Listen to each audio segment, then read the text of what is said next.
જય શ્રી કૃષ્ણ આ બધા મિત્રોને.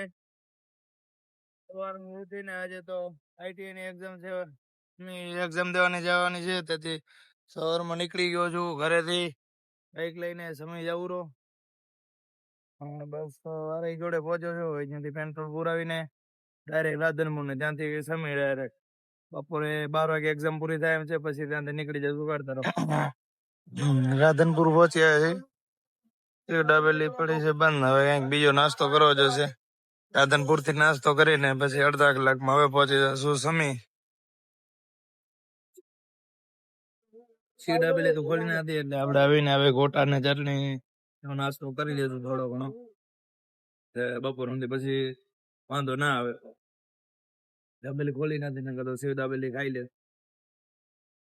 રાધનપુર નાસ્તો કરી લીધો હે અને હવે પાછા આપણે મુસાફરી ચાલુ કરી દીધી છે. રાધનપુર થી સમી જવા માટે નીકળી ગયો અને અડધા કલાક પછી ફાઇનલી હું સમી ફાઇનલી મિત્રો હું પહોંચ્યો સમી આઈટીઆઈમાં એક્ઝામ દેવા માટે. પહોંચ્યો છું 8:30 થયા. 9 વાગે એક્ઝામ ચાલુ થશે. જય સમી આઈટીઆઈ કેમ્પસ. 11 વાગ્યા સુધી એક્ઝામ છે. 11 વાગ્યાથી પછી નીકળશું એક્ઝામ દઈને ઘર બાજુ. પછી એક્ઝામ દઈને અમે આવી ગયા.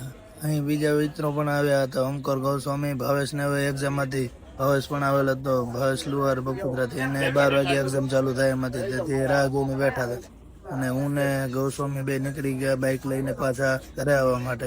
પછી વચ્ચે વરાણા આવતા હું ને ઓમકાર બે અલગ થઈ ગયા. એ ગયો બાસવા કોલેજમાં ને હું વરાણા નીકળી ગયો ખોડિયારમાં દર્શન કરવા માટે. વરાણા પહોંચી આવ્યો છું મિત્રો ને ખોડિયારમાં દર્શન કરી લે.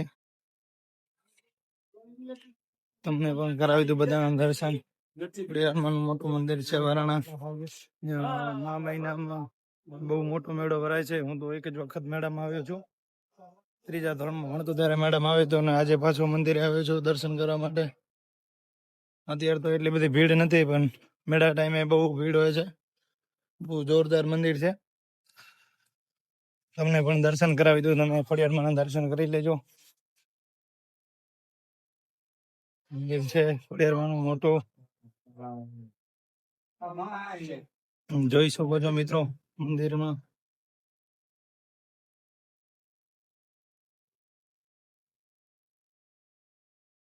દર્શન કરી લીધા છે ને હવે મારે નીકળવાનું હોય ઘરે. હવે જલ્દી પહોંચવાનું ઘરે. આવજો તમે પણ ક્યારેક. મેળો મહિનામાં ભરાય છે. ક્યારેક પગે લાગવા આવજો, મેળામાં આવજો.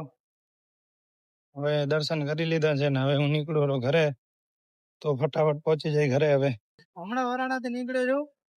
વાસવા પહોંચ્યો છે તો ધીમો ધીમો વરસાદ ચાલુ થઈ ગયો.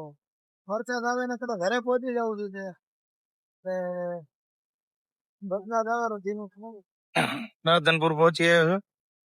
ગયા ફેર તો સેવ દાબેલી બંધ હતી. અત્યારે સેવ દાબેલી ખાતા જાય. પછી આવી ગઈ દાબેલી ગરમા ગરમ ને ખાઈને પછી ત્યાંથી નીકળી ગયો ઘરે માટે. જેમ જેમ ઘરની બાજુ હું આવતો જાઉં તેમ વરસાદનું પ્રમાણ વધતું જાય. વારાઈ વચ્ચે ને રાધનપુર વચ્ચે વરસાદ થોડોક વધારે છે. વારે પહોંચ્યો પણ વારે પહોંચતા તો આખો બગડી ગયો છું. વરસાદ હતો ફૂલ. વારાઈમાં વરસાદ છે અત્યારે. વારે પહોંચતા તો હું પલળી ગયો રસ્તામાં જ. ફાઇનલી ગામમાં પહોંચ્યો છું. સ્કૂલે આવી ગયો. બે પંખા ઉભા હે. શું ખપે ભાઈ બંધ શું ખપે? મંત્રી એમાં ગામની ડેરીના ક્યાં મોડું થાય છે? મંત્રી મોડું થાય. શું મોડું થાય? કામારો મંત્રી એમાં ગામનું. માર તો કઈ નહીં ઓલા દાદા સાણ કે પ્રેક્ટિસ કરા. ચાલુ વરસાદ થઈ ગયો બધા રિક્ષા બેસાડે. હવે 10 રૂપિયા ભાડું થાય. ચાલો જાણ કે ભલે તારા 20 થાય ભાઈ. દઈ દે પેલા આ ભાઈ દે. બાકી મને નથી હાલવા ભાઈ. બાકી માં હલવે એટલે વરસાદ ચાલુ થઈ ગયો. હવે થોડી જ વારમાં વરસાદ બંધ થઈ ગયો. પછી હું નીલો બાઇક લઈને નીકળી ગયા અને મોસમ તો બહુ જોરદાર હતો. આજે સારો એવો વ્યૂ આવતો હતો. ત્યાંથી એક લઈ લીધો સારો વ્યૂ. મેદાનમાં પાણી ભરાયેલું છે. આજની પ્રેક્ટિસ કરી રદ. પ્રેક્ટિસ કરાવી નહીં. મેદાન જોઈને પાછા નીકળી ગયા ઘરે. મોગલમાં આવ્યા છે કારણ કે મોગલમાં દર્શન કરતા જાય. મંગળવાર છે જાય ઘરે. સાંજે 6 વાગી ગયા છે ને આવી ગયા છે સમાજવાડીએ. પરના વિદ્યાર્થી આવી ગયા પ્રેક્ટિસ કરવા.